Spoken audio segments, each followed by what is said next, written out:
నేను బ్రతికే ఉంటాను, బ్రతికి ఉండి సంతోషంగా మళ్ళీ నేను పూర్వపూలికతో నిలబడితే జీవన్ భద్రాణి పశ్యతి, మంగళములను చూడగలను. ఇప్పుడు మళ్ళీ పుంజుకున్నారు. మీకు తెలుసు, తర్వాత సీతమ్మ తల్లి దర్శనం చెయ్యగలిగారు మహానుభావుడు, ఆవిడ అనుగ్రహంతో చెయ్యగలిగారు.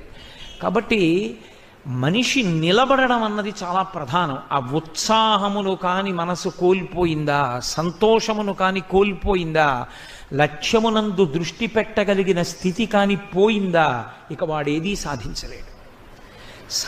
అందుకే కిష్కింధకాండలో లక్ష్మణస్వామి రామచంద్రమూర్తితో ఒక మాట అంటారు. రాముడు ఒకానొక నాడు విశేషమైన శోకానికి గురైపోయాడు. ఎంత గురైపోయాడంటే ఇక సీతమ్మ కనపడదు.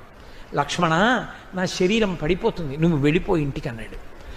అప్పుడు లక్ష్మణస్వామి ఒక మాట చెప్పారు. ఉత్సాహో బలవాన్నార్యా నాస్తుత్యాహత్పరం బలం, స్వోత్సాహస్యాస్తి